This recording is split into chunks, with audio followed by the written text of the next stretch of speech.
Got a special way. I'm going now. You can go, mate. Yeah. I don't think you'll be there long. Me neither.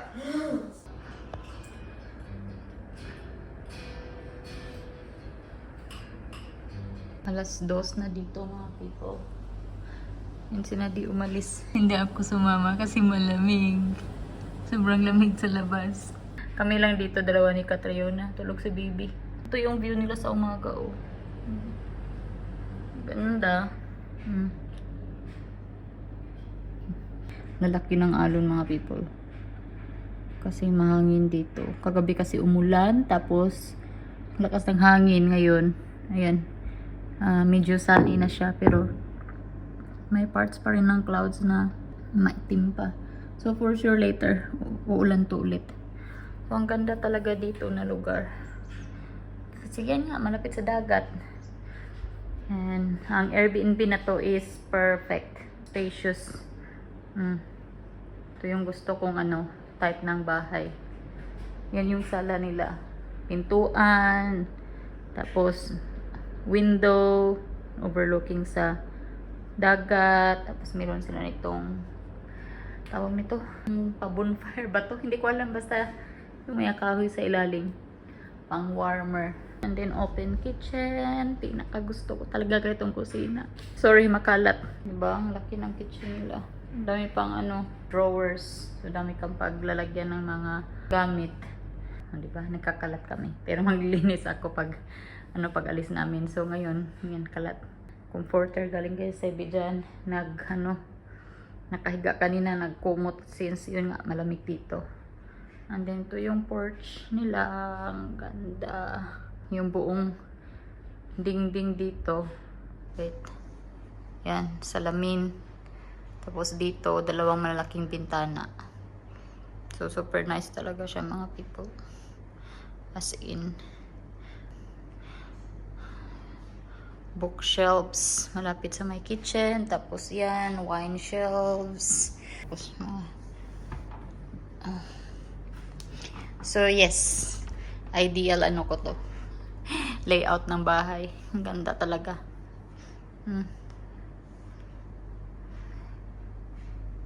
Super nice. Pwera na lang sa mga kalat dyan. Diba? Nag-room tour na ako kagabi pero mas maganda pag sa umaga kasi. So, yan. Dito siya. Meron siyang pintuan. Ayan, kwarto. Si Bibi. Tulog na tulog. Tapos, laundry room. Naglaba ako. Naka-dryer na. Tapos, labhan ko pa yan. Yung damit ng Papa ni D. Tapos, kwarto ulit. Diyan yung Papa ni D katambay. Kids room. O, diba? Double deck. Tapos, dun. And then, washroom nila.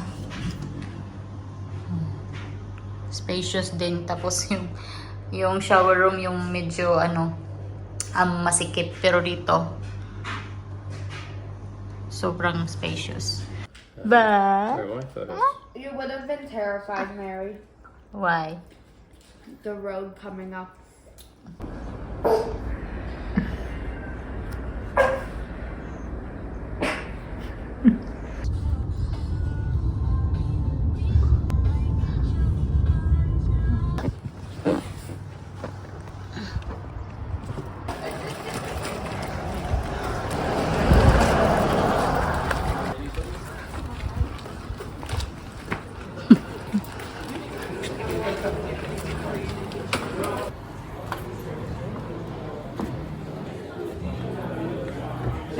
You wanna bet, Papi?